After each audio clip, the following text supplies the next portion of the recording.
السلام علیکم ورحمۃ اللہ ساتھیو، ہم مسلم خطاوار شخصیتوں کے سلسلے کو آگے بڑھاتے ہیں۔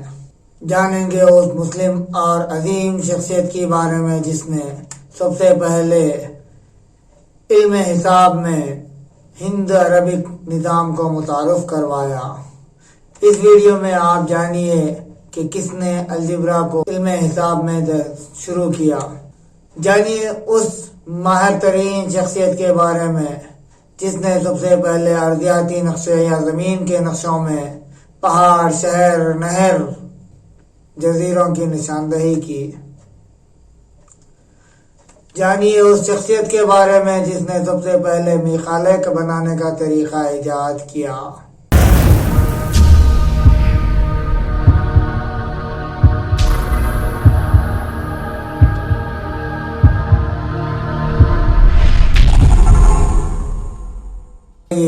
آج ہم اس ویڈیو میں اس عظیم شخصیت کے بارے میں جانیں گے، موسیٰ بن محمد الخوارزمی۔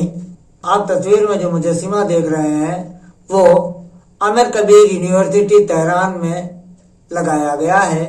وہ مجسمہ موسیٰ محمد بن الخوارزمی کا ہے۔ اسی طریقے سے ایک اور مجسمہ جو کہ ازبکستان میں لگایا گیا ہے۔ تو آئیے جانتے ہیں اس عظیم شخصیت موسیٰ بن محمد کے بارے میں۔ موسیٰ بن محمد الخوارزمی کی پیدائش خیوا یا خوارزم میں ہوئی۔ موسیٰ بن محمد الخوارزمی کے زمانے میں بغداد ایک علمی اور تحقیقی مرکز تھا، جہاں خلیفہ مامون رشید نے بیت الحکمت کے نام سے ایک ادارہ قائم کیا تھا، جس میں تحقیق کرنے والے افراد کے لیے کئی مواقع موجود تھے۔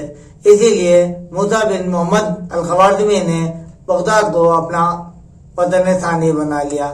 آپ تصویر میں دیکھ سکتے ہیں بیت الحکمت میں کچھ اس طرح کام ہوا کرتا تھا۔ اسی طریقے سے ہم دیکھتے ہیں انہوں نے بیت الحکمت میں اپنے داخلے کے لیے اپنی تحقیقات کو تحریر کرتے ہوئے پیش کیا تھا، اور آج وہی طریقہ کار تمام تر یونیورسٹیوں میں ڈگریاں فراہم کرنے کے لیے استعمال کیا جاتا ہے۔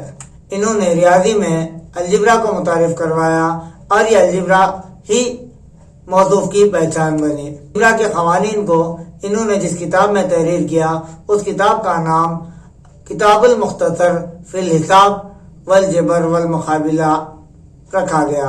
اسی طریقے سے انہوں نے علم حساب اور علم الجبرا کو علیحدہ کیا۔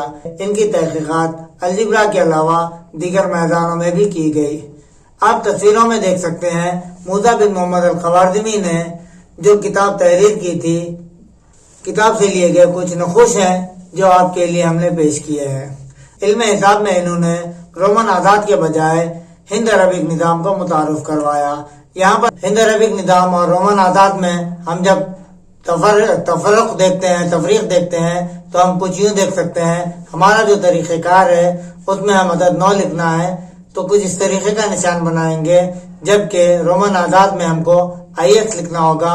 اگر یہ I نکال دیتے ہیں ہم ایک سے پہلے تو وہ 10 کہلائے گا، جبکہ 10 لکھنے کے لیے ہمارے پاس ہند عربک نظام میں 2 انچی عدد آ جائے گا۔ اسی طریقے سے 9، 10 اور 11 میں فرق دیکھتے ہیں تو 9 میں پہلے I آیا، 10 میں I غیر موجود ہے، جبکہ 11 میں دوسری جانب I آتا ہے، جبکہ یہ تینوں میں ایک جیسا ایک عدد X موجود رہتا ہے۔ 14 اور 16 میں صرف چھوٹا سا فرق ہے، لیکن اسی طریقے سے اگر ہم اور تھوڑا بڑے اعداد کی طرف چلے جاتے ہیں تو ہمیں 38، 39، 40 اگر دیکھتے ہیں 38 لکھنے کے لیے 7 الفابیٹس کی ضرورت پڑے گی۔ اسی طریقے سے جب 39 ایک عدد بڑھتا ہے تو یہ 7 اعداد کے بجائے اس میں کمی ہوتی ہے اور یہ 5 ہی اعداد رہ جاتے ہیں۔ اسی طریقے سے ہم جب 40 لکھتے ہیں تو 2 ہی اعداد ہو جاتے ہیں۔ تو اس درمیان میں ہمیں جمع، تفریق، ضرب، تقسیم کے لیے کئی مصیبتیں پیش آتی تھی۔ آج ہم وہی طریقہ کار کو استعمال کرتے ہیں۔ انہوں نے تجارتی حساب کے ذریعے وراثت کے مسئلوں کو بھی حل کروانے کی کوشش کی۔ اسی طریقے سے انہوں نے علم مثلث میں نسبتیں، سائن، کوسائن کو متعارف کروایا۔ اسی طریقے سے انہوں نے جیومیٹری یا مساحت میں دائرے کا رقبہ، مربع کا رقبہ، مستطیل کا رقبہ، مثلث کا رقبہ، اہرام کا رقبہ اور ان کے احاطے معلوم کرنے کے طریقے متعارف کروایا۔ بحیثیت